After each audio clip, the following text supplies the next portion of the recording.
The founders. Before Hogwarts had a headmaster's office full of snarky paintings, it had 4 founders trying to run a school together. Godric Gryffindor, Helga Hufflepuff, Rowena Ravenclaw, and Salazar Slytherin. Think of it as the original Hogwarts staff meeting, except the agenda included build a castle, teach children not to explode, and please stop arguing about who gets admitted. They didn't hold the modern title of headmaster or headmistress. Hogwarts was governed collectively, more council than crown, and these weren't average witches and wizards with good ideas, they were legend-level powerful. Gryffindor was a duelist whose sword absorbed basilisk venom centuries later. Ravenclaw was said to design enchanted objects capable of enhancing the mind. Hufflepuff's magical skill was matched by her stability. She helped establish spells that protected and sustained the castle itself. And Slytherin, a parcel mouth powerful enough to engineer hidden chambers and bind ancient magic to his will. Each founder shaped the school's identity. Gryffindor pushed courage and daring, believing bravery could be taught. Hufflepuff insisted on fairness and loyalty, opening her doors to students others might dismiss. Ravenclaw valued wit and learning, designing a culture where intelligence wasn't just admired, it was expected.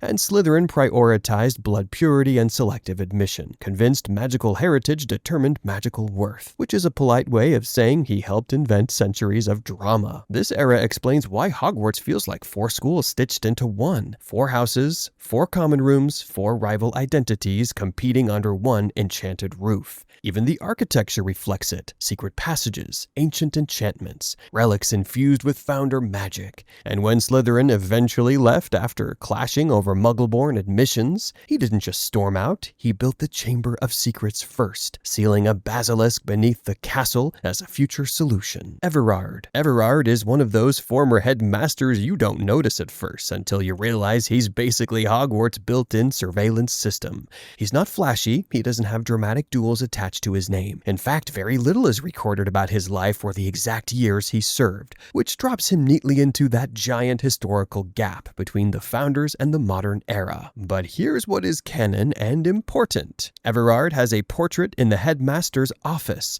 at Hogwarts and another in the Ministry of Magic. And in wizarding portrait magic, that's not decorative, that's tactical. Linked portraits can travel between frames, observe what's happening, and report back. Which means Everard, even after his death, had access to 2 of the most powerful institutions in Britain. During Deathly Hallows, when Voldemort seizes control of the Ministry, Everard's portrait quietly becomes part of the Resistance communication chain. He relays information between Hogwarts and Ministry offices, functioning as a posthumous messenger with absolutely no respect for conversational privacy. He's specifically known for eavesdropping, not accidental overhearing, but strategic listening. Slightly invasive, yes. Invaluable during a war, also yes. Everard proves a simple Hogwarts truth. Retirement is optional. Surveillance is eternal. Vindictus Vidian. Vindictus Vidian is one of those Hogwarts names that sounds like it was invented by a potion label and a Latin textbook having a baby. In the wider wizarding world lore, he's best known as a wizarding author associated with jinxes and curses. Basically the kind of guy who'd write 101 charming hexes and call it light reading. Here's the tricky part for Potterheads. His status as an actual headmaster isn't strongly anchored in the main books. You'll see him pop up in lists of past headmasters online,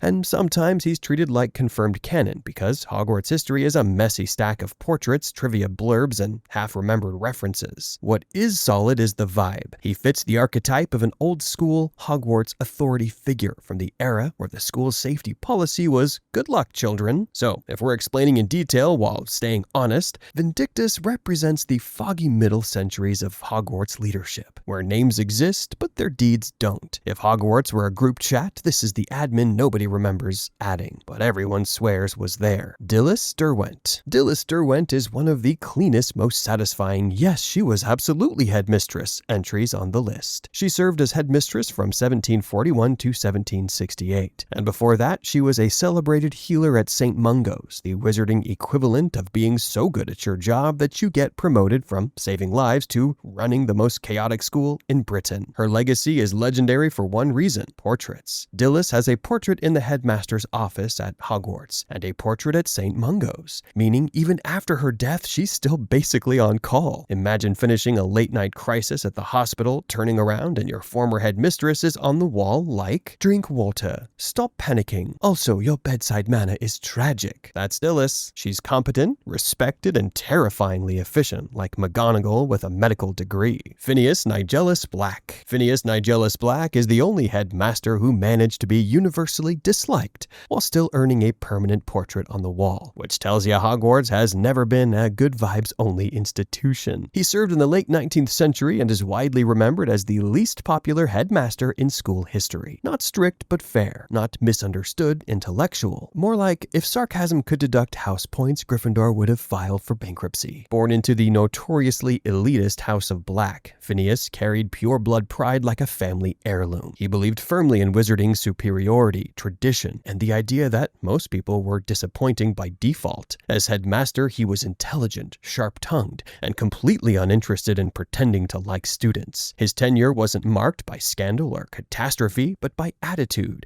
which in Hogwarts terms can be just as memorable. Ironically, his greatest importance comes after his death. His portrait appears not only in the headmaster's office, but also at 12 Grimmauld Place. Because wizarding portraits can travel between linked frames, Phineas becomes an unwilling communication bridge during the Second Wizarding War. He relays information between Snape and the Order, often while loudly complaining about it. The irony is exquisite. A man who despised most people ends up playing a small but real role in defeating Voldemort? He never becomes warmer, he never becomes kinder, but he becomes useful. And in Hogwarts, usefulness is immortality. Dexter Fortescue. Dexter Fortescue is one of those headmasters who exists in canon like a name on a dusty file. Confirmed, real, but almost aggressively underdocumented. He's listed among Hogwarts' past headmasters in expanded Wizarding World material, and that's basically the whole problem. There's no big scandal, no famous crisis, no legendary quote people shout in comment sections. He's the middle manager of Hogwarts history. Present, important, and somehow invisible. What we can infer from Hogwarts patterns is still interesting. To become headmaster, you don't just apply on LinkedIn. You usually need years of teaching reputation, ministry trust, or at least tolerance, and the ability to keep a castle full of enchanted architecture from murdering teenagers. So Fortescue likely ran a stable Hogwarts. Fewer disasters, fewer headlines,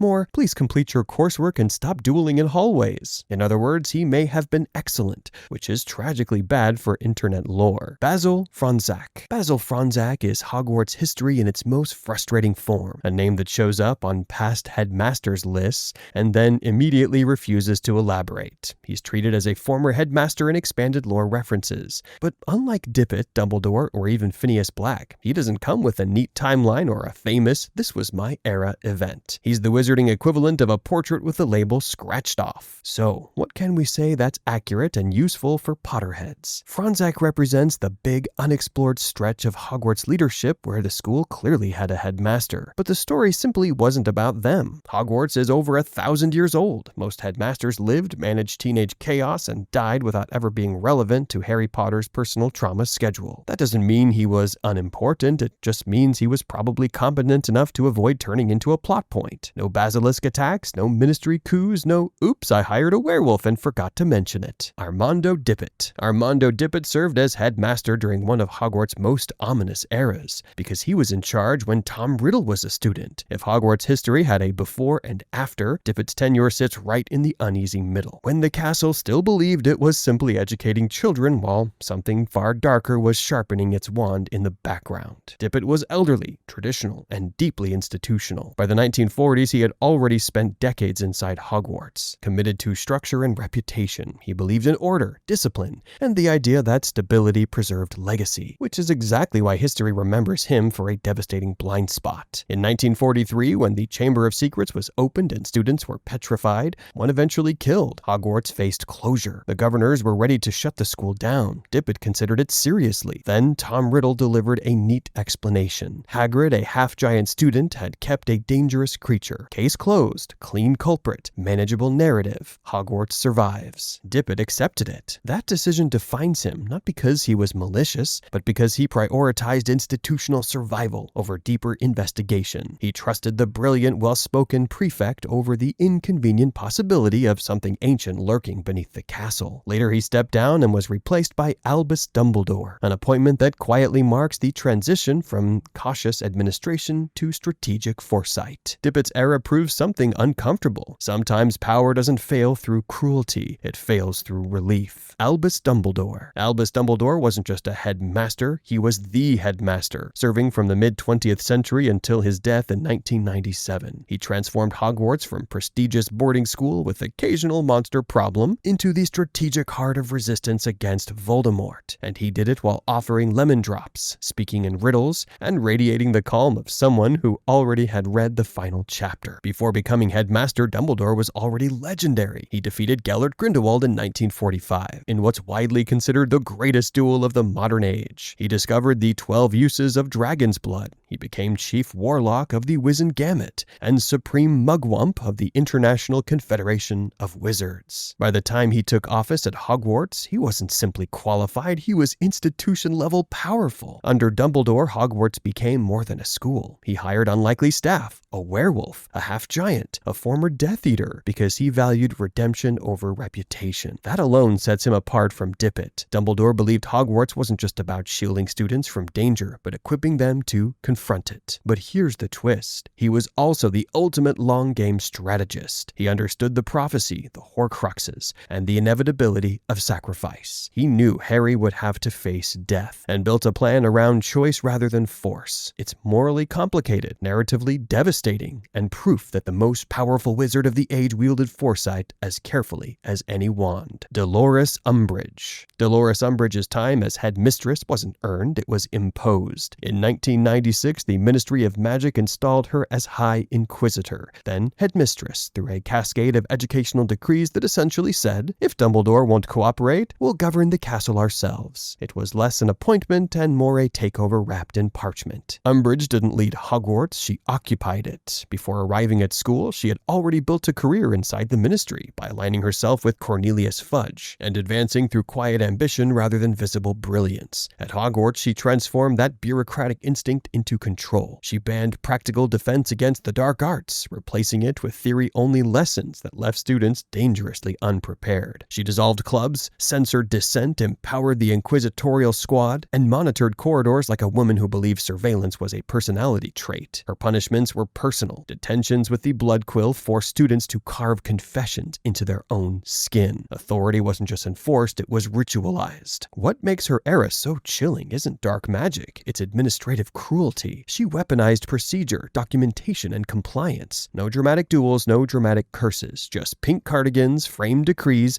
and a smile that never quite reached her eyes. Under Umbridge, Hogwarts became proof that power doesn't always roar. Sometimes it stamps forms. Severus Snape. Severus Snape became headmaster in 1997 under Voldemort's regime, which means on paper he was the villain in charge of Hogwarts. Death Eaters taught classes. The Carrows ran Muggle studies and discipline. The castle felt occupied, stripped of warmth and trust. And at the center of it all stood Snape, robed in black, speaking rarely and observing constantly. But Snape's headmaster era is one of the most misunderstood in Hogwarts history. His appointment came after he killed Dumbledore atop the Astronomy Tower, an act that secured Voldemort's trust and placed him at the school's helm. Publicly, he enforced the regime's rules. Privately, he mitigated damage wherever possible. He restricted the Carrows' cruelty when he could, quietly ensured that punishments did not escalate to murder, and maintained enough order to prevent the school from collapsing into outright chaos. Beyond the castle walls, he continued the larger strategy. He guarded Hogwarts students while feeding Voldemort carefully curated information. He sent his Patronus to guide Harry to the Sword of Gryffindor, a decisive move in destroying Horcruxes. Even as headmaster, he remained Dumbledore's man. He walked a razor's edge daily, distrusted by the Order, relied upon by Voldemort, and isolated in the office once occupied by the only wizard who understood his full role. And when he died in 1998, it wasn't celebrated, it was silent. His final act ensuring the truth reached the one person who needed it most, Minerva McGonagall. Minerva McGonagall becomes headmistress after the Battle of Hogwarts in 1998, inheriting not a school, but a battlefield. Towers shattered, corridors burned, students grieving, and at the center of all of it stands a witch who has already survived more than most. Born in 1935 to a witch mother and Muggle Presbyterian minister, McGonagall grew up balancing two worlds long before she ever enforced rules in one. Sorted into Gryffindor, she excelled in Transfiguration and later returned to Hogwarts as a professor in the 1950s. She married Elphinstone Urquhart later in life, a rare quiet happiness that ended in tragedy when he died from a venomous tentacula bite. Loss did not harden her, it refined her. By the time war reached Hogwarts, she was no longer just deputy headmistress, she was its shield. She dueled Snape in the Great Hall, organized the castle's defenses, and famously animated the suits of armor with the words, "I've always wanted to use that spell." A quiet line from a woman who had waited decades to defend the castle on her own terms. And if you didn't know, there are 11 wizarding schools in Harry Potter, and you're about to learn all about them. Click your next lesson on screen now before your acceptance letter gets lost in the Flu network.